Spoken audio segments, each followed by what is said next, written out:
Chapter 30. Now it shall come to pass, when all these things come upon you, the blessing and the curse which I have set before you, and you call them to mind among all the nations where the Lord your God drives you, and you return to the Lord your God and obey his voice, according to all that I command you today, you and your children with all your heart and with all your soul, that the Lord your God will bring you back from captivity, and have compassion on you, and gather you again from all the nations where the Lord your God has scattered you.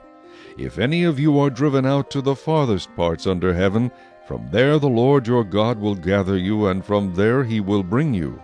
Then the Lord your God will bring you to the land which your fathers possessed, and you shall possess it. He will prosper you and multiply you more than your fathers.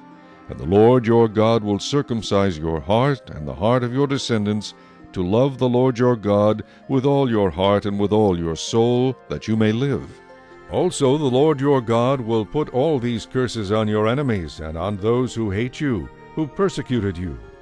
And you will again obey the voice of the Lord, and do all his commandments which I command you today.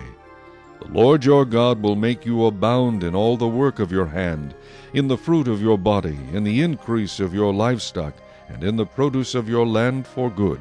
For the Lord will again rejoice over you for good, as he rejoiced over your fathers, if you obey the voice of the Lord your God, to keep his commandments and his statutes, which are written in this book of the law, and if you turn to the Lord your God with all your heart and with all your soul.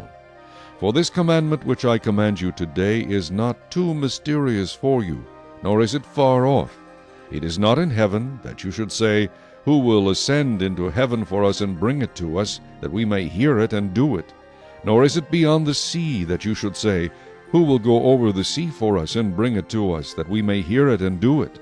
But the word is very near you, in your mouth and in your heart, that you may do it. See, I have set before you today life and good, death and evil. In that I command you today to love the Lord your God, to walk in his ways, and to keep his commandments, his statutes, and his judgments, that you may live and multiply, and the Lord your God will bless you in the land which you go to possess. But if your heart turns away so that you do not hear, and are drawn away and worship other gods and serve them, I announce to you today that you shall surely perish. You shall not prolong your days in the land which you cross over the Jordan to go in and possess. I call heaven and earth as witnesses today against you, that I have set before you life and death, blessing and cursing. Therefore choose life, that both you and your descendants may live, that you may love the Lord your God, that you may obey his voice, and that you may cling to him, for he is your life and the length of your days, and that you may dwell in the land which the Lord swore to your fathers, to Abraham, Isaac, and Jacob, to give them.